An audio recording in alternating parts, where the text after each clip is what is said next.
Voice of India ਵੱਲੋਂ Winnipeg ਦੇ ਵਿੱਚ ਜਿਹੜੀ ਸਿਵਕ ਇਲੈਕਸ਼ਨਸ ਹੋ ਰਹੀਆਂ ਉਹਦੀ ਕਵਰੇਜ ਲਈ ਅਸੀਂ ਵੱਖਰੇ ਵੱਖਰੇ ਕੈਂਡੀਡੇਟਸ ਨਾਲ ਗੱਲਬਾਤ ਕਰਦੇ ਹਾਂ। ਸਕੂਲ ਡਿਵੀਜ਼ਨ ਦੇ ਇਲੈਕਸ਼ਨ ਵੀ ਹੋਣੇ ਆ ਜੀ, ਇਹਦੇ ਸਕੂਲ ਟਰਸਟੀ ਬਣਨੇ ਆ। ਮੇਅਰ ਦੀ ਇਲੈਕਸ਼ਨ ਹੋ ਰਹੀ ਹੈ, ਵੱਖਰੇ ਵੱਖਰੇ ਵਾਰਡਾਂ ਦੇ ਵਿੱਚੋਂ ਕੌਂਸਲਰ ਚੁਣੇ ਜਾਣੇ ਆ। ਪਰ ਸਭ ਤੋਂ ਇੰਪੋਰਟੈਂਟ ਜਿਹੜਾ ਸਬਜੈਕਟ ਹੈ ਉਹ ਸਾਡੇ ਸਾਰਿਆਂ ਨਾਲ ਰਿਲੇਟਡ ਹੈ, ਉਹ ਹੈ ਸਿਟੀ ਦੇ ਵਿੱਚ ਜਿਹੜੇ ਵੱਖਰੀਆਂ ਵੱਖਰੀਆਂ ਸਕੂਲ ਡਿਵੀਜ਼ਨਸ ਹੈਗੀਆਂ ਉਹਨਾਂ ਦੇ ਟਰਸਟੀਜ਼ ਦੀ ਇਲੈਕਸ਼ਨ। ਵਾਰਡ ਨੰਬਰ 2 ਦੇ ਵਿੱਚ ਸਕੂਲ ਟਰਸਟੀ ਬਣਨ ਲਈ ਆਪਣੇ ਵੱਲੋਂ ਪੂਰਾ ਜ਼ੋਰ ਲਾ ਰਿਹਾ ਔਰ ਲੋਕਾਂ ਦੀ ਭਰਪੂਰ ਹਮਾਇਤ ਹਾਸਲ ਕਰ ਰਿਹਾ ਹੈ ਗੁਰਸ਼ਰਨ ਬਾਦਲ ਜੀ। ਗੁਰਸ਼ਰਨ ਜੀ, ਤੁਹਾਡਾ ਬਹੁਤ ਬਹੁਤ ਸਵਾਗਤ ਹੈ ਵੌਇਸ ਆਫ ਇੰਡੀਆ 'ਤੇ ਸਾਡੇ ਵੱਲੋਂ ਐਡਵਾਂਸ ਬੈਸਟ ਵਿਸ਼ੇਸ ਤੁਹਾਨੂੰ। ਤੁਸੀਂ ਦੱਸੋ ਕਿ ਇਸ ਇਲੈਕਸ਼ਨ ਦੇ ਵਿੱਚ ਪਾਰਟੀਸਪੇਟ ਕਰਨ ਦੇ ਲਈ ਤੁਹਾਡਾ ਮੋਟਿਵ ਕੀ? ਧੰਨਵਾਦ ਜੀ, ਬਹੁਤ ਬਹੁਤ MP ਸਿੰਘ ਜੀ ਮੌਕਾ ਦੇਣ ਲਈ, ਆਪਦੀ ਆਵਾਜ਼ ਰੱਖਣ ਵਾਸਤੇ। ਅਤੇ ਜਿਵੇਂ ਤੁਸੀਂ ਕਿਹਾ ਕਿ ਜਿਹੜੀ ਐਜੂਕੇਸ਼ਨ ਆ ਉਹ ਬਹੁਤ ਅਹਿਮ ਮੁੱਦਾ। ਆਪਾਂ ਜਦੋਂ ਬੈਕ ਇੰਡੀਆ ਸੀਗੇ, ਆਪਾਂ ਐਜੂਕੇਸ਼ਨ ਲਈ ਜਦੋਜਹਿਦ ਕਰਦੇ ਰਹੇ ਉੱਥੇ ਕਿ ਚੰਗੀ ਐਜੂਕੇਸ਼ਨ ਮਿਲੇ, ਸਕੂਲਾਂ ਵਿੱਚ ਮਿਲੇ, ਹੈ ਨਾ, ਹਰ ਤਰ੍ਹਾਂ ਦੇ ਸਕੂਲ 'ਚ ਮਿਲੇ। ਆਈ ਥਿੰਕ ਉਹ ਜਿਹੜੀ ਹੈਗੀ ਹੈ ਜਿਹੜਾ ਐਜੂਕੇਸ਼ਨ ਦੇ ਮੁੱਦੇ ਨੂੰ ਰੱਖ ਕੇ, ਅਹਿਮ ਰੱਖ ਕੇ, ਹੈ ਨਾ, ਇਸੇ ਮੁੱਦੇ ਲਈ, ਕਿਉਂਕਿ ਮੈਂ ਉਸ ਮੁੱਦੇ ਨਾਲ ਕਨੈਕਟਡ ਹਾਂ। ਮੈਂ ਖੁਦ ਕਾਲਜ ਵਿੱਚ ਐਜ਼ ਏ ਬਤੌਰ ਇੰਸਟਰਕਟਰ 11 ਸਾਲਾਂ ਤੋਂ ਪੜ੍ਹਾ ਰਿਹਾ ਜੀ। ਅਤੇ ਮੈਂ ਨਵਾਂ ਪ੍ਰੋਗਰਾਮ ਲਾਂਚ ਕੀਤਾ ਉੱਥੇ ਕਾਲਜ ਵਿੱਚ। ਮੈਂ ਕਰਿਕੂਲਮ ਬਣਵਾਏ ਨੇ ਐਜ਼ ਏ ਟੀਮ, ਅਸੀਂ ਡਿਪਾਰਟਮੈਂਟ 'ਚ ਕੰਮ ਕਰਦੇ ਇਕੱਠੇ, ਹੈ ਨਾ। ਉੱਥੇ ਮਤਲਬ ਉਹ ਐਜ਼ ਏ ਟੀਚਰ ਤੁਸੀਂ ਕਲਾਸ ਸਾਈਜ਼ ਕਿੰਨਾ ਹੋਵੇ, ਹੈ ਨਾ, ਉਨੇ ਅਨਫ ਹੋਵੇ ਕਿ ਤੁਹਾਡੇ ਕੋਲ ਸਪੋਰਟ ਵੀ ਅਵੇਲੇਬਲ ਹੋਵੇ, ਦੈਟ ਉਹ ਤੁਹਾਡੀ 1-to-1 ਇੰਟਰੈਕਸ਼ਨ ਬੱਚਿਆਂ ਨਾਲ ਹੋ ਸਕੇ, ਸਟੂਡੈਂਟਸ ਨਾਲ ਮਤਲਬ ਉਹਨਾਂ ਨੂੰ ਕੰਟੈਂਟ ਡਿਲੀਵਰ ਹੋ ਸਕੇ। ਸੋ ਟੀਚਾ ਇਹ ਕਿ ਕਮਿਊਨਿਟੀ ਦੀ ਆਵਾਜ਼ ਬਣਨਾ ਜੀ। ਜਿਵੇਂ ਆਪਾਂ ਪਹਿਲਾਂ ਗੱਲ ਕਰ ਰਹੇ ਸੀਗੇ ਕਿ ਜਸ ਭੈਣ ਨੇ ਵੀ ਗੱਲ ਕਹੀ ਕਿ ਇਹ ਜਿਹੜੇ ਮੁੱਦੇ ਨੇ ਜਿੱਥੇ ਕਿ ਕਮਿਊਨਿਟੀ ਦਾ ਕਨੈਕਸ਼ਨ ਟਰਸਟੀ ਤੱਕ ਹੋਣਾ ਚਾਹੀਦਾ, ਉਹ ਆਵਾਜ਼ ਉਹਨਾਂ ਕੋਲ ਪਹੁੰਚਣੀ ਚਾਹੀਦੀ ਹੈ। ਸੋ ਕਈ ਮੁੱਦੇ ਨੇ ਜੀ ਉਹਦੇ 'ਚ। ਇੱਕ ਤਾਂ ਇਹ ਹੈ ਕਿ ਡਾਈਵਰਸਿਟੀ ਹੋਣੀ ਚਾਹੀਦੀ ਹੈ ਬੋਰਡ ਦੇ ਵਿੱਚ, ਹਰ ਆਪਣੀ ਕਮਿਊਨਿਟੀ ਦੀ ਆਵਾਜ਼ ਹੋਣੀ ਚਾਹੀਦੀ ਹੈ। ਉਹ ਭਾਸ਼ਾ ਜਿਹੜੀ ਜੇ ਅਸੀਂ ਕੰਫਰਟੇਬਲੀ ਗੱਲ ਕਰ ਸਕਦੇ ਹਾਂ, ਉਹ ਭਾਸ਼ਾ ਨੂੰ ਸਕੂਲਾਂ 'ਚ ਇੰਟਰੋਡਿਊਸ ਕਰਨਾ ਚਾਹੀਦਾ ਜੀ, ਨਾ। ਉਹ ਕੰਮ M I think very important. ਜਿਵੇਂ ਜਸਪੈਨ ਨੇ ਕਿਹਾ ਕਿ ਵੈਰੀ ਇੰਪੋਰਟੈਂਟ ਕਿ ਘਰਾਂ ਵਿੱਚ ਦਾਦਾ ਦਾਦੀ ਅਤੇ ਪੋਤਾ ਪੋਤੀ, ਹੈ ਨਾ, ਉਹ ਆਪਸ 'ਚ ਗੱਲ ਕਰ ਸਕਣ। ਉਸ ਕਾਮਨ ਲੈਂਗੁਏਜ ਜਿਹੜਾ ਥਰੈਡ ਹੈਗਾ ਉਹ ਪੰਜਾਬੀ ਲੈਂਗੁਏਜ ਹੈ, ਉਹ ਆਪਾਂ ਇੰਟਰੋਡਿਊਸ ਕਰ ਸਕਦੇ ਹਾਂ। ਸਬਜੈਕਟ ਨੂੰ, ਉਹ ਸਬਜੈਕਟ ਜਿਹੜਾ ਉਹ ਇੱਕ ਆਪਸ਼ਨਲ ਸਬਜੈਕਟ ਹੋਵੇ, ਉਹ ਪ੍ਰਾਇਮਰੀ ਐਲੀਮੈਂਟਰੀ 'ਚ ਵੀ ਹੋਵੇ, ਮਿਡਲ ਸਕੂਲ 'ਚ ਹੋਵੇ, ਹਾਈ ਸਕੂਲ, ਜਿਹੜੇ ਬੱਚੇ ਜਦੋਂ ਵੀ ਆਵੇ ਉਹ ਪੜ੍ਹ ਸਕਦਾ ਹੈ। ਇਹ ਸਬਜੈਕਟ ਨਾਟ ਓਨਲੀ ਆਪਣੀ ਕਮਿਊਨਿਟੀ ਲਈ, ਦੂਜੀ ਕਮਿਊਨਿਟੀ ਵੀ ਪੜ੍ਹ ਸਕਦੀ ਹੈ, ਰਾਈਟ, ਉਹ ਵੀ ਪੜ੍ਹ ਸਕਦੇ, ਆਫਰ ਕਰ ਸਕਦੇ। ਹਾਂਜੀ।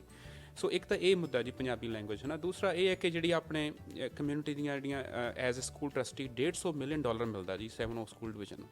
ਹੁਣ ਉਹ ਪੈਸਾ ਕਿੱਥੇ ਖਰਚ ਕਰਨਾ, ਉਹਦੀ ਵਾਈਜ਼ ਇਨਵੈਸਟਮੈਂਟ ਕੀ ਹੈ, ਕੀ ਆਪਾਂ ਉਹ ਬੱਚਿਆਂ 'ਤੇ ਨਾ ਕਿਉਂ ਨਾ ਉੱਥੇ ਇਨਵੈਸਟ ਕੀਤਾ ਜਾਵੇ।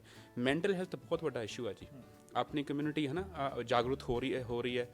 ਮੇਰੇ ਫਾਦਰ ਖੁਦ ਮਤਲਬ ਇਸ 'ਚ ਬਹੁਤ ਪ੍ਰੋਪੋਨੈਂਟ ਸੀ ਕਿ ਹਾਂ ਜੇ ਮੈਂਟਲ ਹੈਲਥ ਆ ਉਹ ਇੱਕ ਬਿਮਾਰੀ, ਉਹ ਜਿਵੇਂ ਆਪਾਂ ਸਿਰ ਦੁਖਦਾ ਉਹਨੂੰ ਉਵੇਂ ਆਪਾਂ ਲੈ ਸਕਦੇ, ਉਹਦਾ ਇਲਾਜ ਹੋ ਸਕਦਾ, ਰਾਈਟ। ਉਹਨੂੰ ਆਪਾਂ ਹਾਈਡ ਨਹੀਂ ਕਰਨਾ ਚਾਹੀਦਾ। ਆਈ ਥਿੰਕ ਇਸੇ ਤਰ੍ਹਾਂ ਹੀ ਸਕੂਲ ਦੇ ਵਿੱਚ ਜਦੋਂ ਕੋਈ ਟੀਚਰ ਪੜ੍ਹਾ ਰਿਹਾ ਹੈ, ਉਹ ਟੀਚਰ ਮੈਂਟਲ ਹੈਲਥ ਐਕਸਪਰਟ ਨਹੀਂ ਹੈ ਜੀ। ਉਹਦੇ ਜਾਂ ਉਹ ਰਿਸੋਰਸਿਸ ਅਵੇਲੇਬਲ ਹੋਣੇ ਚਾਹੀਦੇ ਉਸ ਟੀਚਰ ਨੂੰ ਕਿ ਉਹ ਜਿਹੜੇ ਬੱਚਾ ਜਿਹੜਾ ਮੈਂਟਲ ਹੈਲਥ ਨਾਲ ਸਟਰਗਲ ਕਰ ਰਿਹਾ ਉਹਨੂੰ ਰਿਸੋਰਸ ਅਵੇਲੇਬਲ ਹੋਵੇ। That student can be at ਪਾਰ ਵਿਦ ਅਦਰ ਸਟੂਡੈਂਟਸ ਆਲਸੋ, ਹੈ ਨਾ। ਉਹ ਬਹੁਤ ਜ਼ਰੂਰੀ ਹੈ, ਉਹ ਰਿਸੋਰਸਿਸ ਕਲਾਸ ਵਿੱਚ ਉਹ ਸਪੈਂਡ ਹੋਣ, ਉਹ ਮਨੀ ਉੱਥੇ ਸਪੈਂਡ ਹੋਏ ਬੱਚਿਆਂ 'ਤੇ।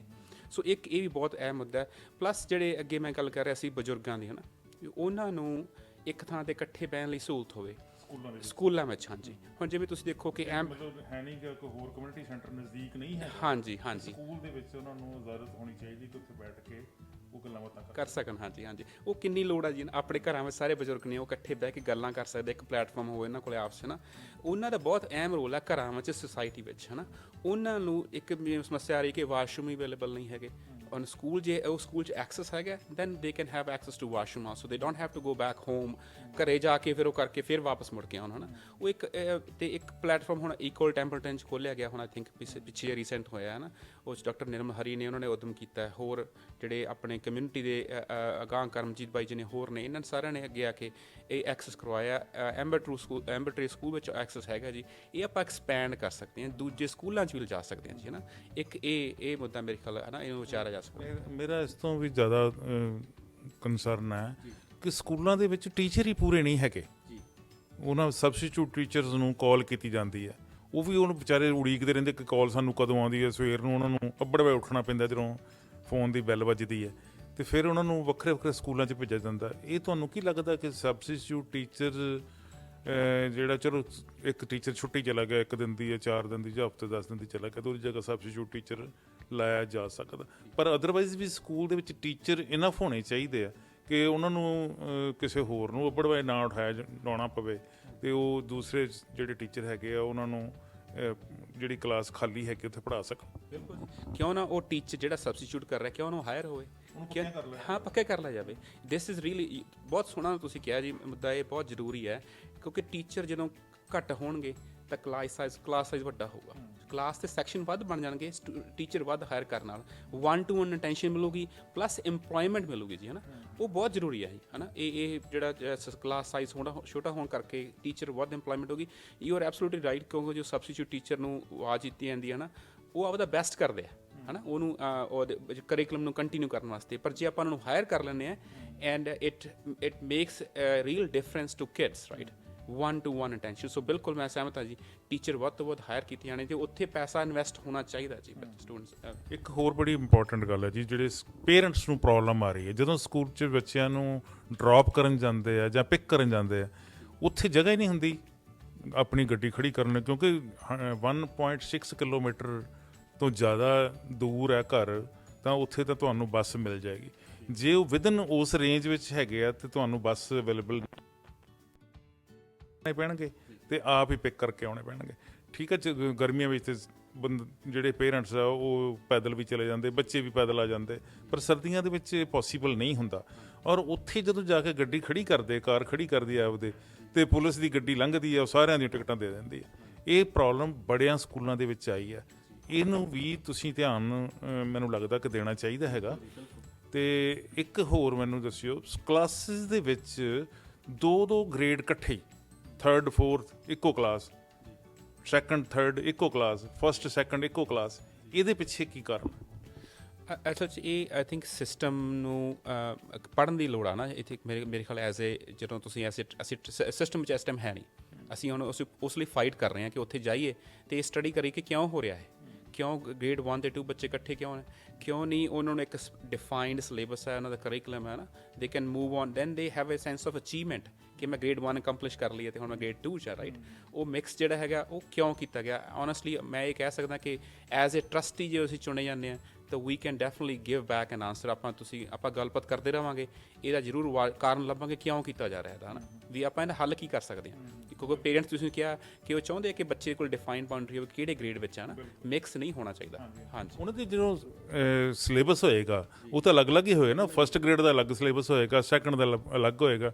ਟੀਚਰਸ ਇੱਕੋ ਪੜ੍ਹਾਈ ਜਾਂਦੇ ਬੱਚਿਆਂ ਦੇ, ਮੈਨੂੰ ਲੱਗਦਾ ਨਹੀਂ 1st ਗ੍ਰੇਡ ਅਤੇ 2nd ਗ੍ਰੇਡ ਉਹ ਇਨਫੀਰੀਅਰਿਟੀ ਕੰਪਲੈਕਸ ਵੀ ਜਾਂ ਸੁਪੀਰੀਅਰਿਟੀ ਕੰਪਲੈਕਸ ਵੀ ਆਉਂਦਾ ਹੋਊਗਾ। ਠੀਕ ਹੈ ਨਾ ਜੀ, ਇਹ ਗੱਲਾਂ ਹਾਂਜੀ ਬੁਲਿੰਗ ਇੱਕੋ ਜਨਰੇਟ ਉਹ 'ਚ ਆ ਸਕਦੀ ਹੈ ਨਾ, ਕਿਉਂਕਿ ਇੱਕ ਬੱਚੇ ਨੇ ਪਹਿਲਾਂ ਹੀ ਉਹ ਚੀਜ਼ ਉਹ ਏਜ ਵੱਡਾ ਹੈ, ਉਹਨੇ ਕਰਿਕੂਲਮ ਕਵਰ ਕੀਤਾ ਹੋਇਆ। ਇੱਕ ਬੱਚਾ ਜਿਹੜਾ ਉਹ ਘੱਟ ਉਮਰ ਦਾ ਉਹ ਪੜ੍ਹ ਰਿਹਾ ਨਾ, so that disparity also doesn't help, right, in terms of bullying. ਅਖੀਰ ਵਿੱਚ ਗੱਲ ਕਰ ਲਈਏ, ਕੀ ਡਰੀਮ ਹੈ ਤੁਹਾਡਾ? ਡਰੀਮ ਇਹ ਹੈ ਜੀ ਕਿ ਆਵਾਜ਼ ਬਣ ਕੇ ਆਈਏ, ਜਿਹੜੇ ਮੁੱਦੇ ਜੋ ਤੁਸੀਂ ਅੱਜ ਰੇਜ਼ ਕੀਤੇ ਹਨ ਇਹਨਾਂ ਨੂੰ ਐਡਰੈਸ ਕਰੀਏ। ਹਾਂਜੀ ਹਾਂਜੀ ਹਾਂਜੀ ਹਾਂਜੀ, ਜੋ ਕਮਿਊਨਿਟੀਜ਼ ਦੇ ਲੋਕ ਕਹਿੰਦੇ ਨਾ ਜੀ ਜੀ, ਰਿਪਰੈਜ਼ੈਂਟੇਟਿਵ ਕੋਲੋਂ ਪੁੱਛਦੇ ਹਾਂ। ਬਿਲਕੁਲ ਜੀ, ਬਿਲਕੁਲ। ਉਹ ਮੁੱਦੇ ਡਰੀਮ ਇਹ ਹੈ ਕਿ ਉਹਨਾਂ ਨੂੰ ਸੋਲਵ ਕਰੀਏ। ਜਿਹੜੇ ਮੈਂ ਮੁੱਦੇ ਹੁਣੇ ਡਿਸਕਸ ਕੀਤੇ ਸੀ ਕਿ ਪੰਜਾਬੀ ਲੈਂਗੁਏਜ, ਬਜ਼ੁਰਗਾਂ ਵਾਸਤੇ ਐਕਸੈਸ, ਡਾਈਵਰਸਿਟੀ ਹੋਣੀ ਬੋਰਡ ਦੇ ਵਿੱਚ, ਅਤੇ ਜਿਹੜੇ ਮੁੱਦੇ ਤੁਸੀਂ ਦੱਸਿਆ ਕਲਾਸ ਜਿਹੜੀਆਂ 1 ਗ੍ਰੇਡ ਵਿੱਚ 2-2 ਪੜ੍ਹਾਏ ਜਾ ਰਹੇ ਨੇ, ਕਲਾਸ ਵਿੱਚ 2-2 ਗ੍ਰੇਡ ਬੈਠੇ ਨੇ, ਹੈ ਨਾ, ਉਹਨਾਂ ਚੀਜ਼ਾਂ ਨੂੰ ਐਡਰੈਸ ਕੀਤਾ ਜਾਵੇ, ਸੋਲਵ ਕੀਤਾ ਜਾਵੇ। ਅਤੇ ਆਪਣੀ ਇੰਨੀ ਜ਼ਿਆਦਾ ਕਮਿਊਨਿਟੀ ਵੱਧ ਗਈ ਹੈ, ਆਪਣੀ ਰਿਪਰੈਜ਼ੈਂਟੇਸ਼ਨ ਹੋਵੇ, ਆਪਣੀ ਉੱਥੇ ਆਵਾਜ਼ ਪਹੁੰਚੇ ਅਤੇ ਉਹ ਮੁੱਦੇ ਆਪਾਂ ਸੋਲਵ ਕਰੀਏ। ਮੇਰਾ ਡਰੀਮ ਇਹੀ ਹੈ ਜੀ। ਹਾਂਜੀ, ਬਹੁਤ ਮਿਹਰਬਾਨੀ ਤੁਹਾਡੀ, ਤੁਸੀਂ ਟਾਈਮ ਕੱਢਿਆ। ਸਾਡੇ ਵੱਲੋਂ ਤੁਹਾਨੂੰ ਬੈਸਟ ਵਿਸ਼ੇਸ। Thank you so much MP Singh ji, thank you.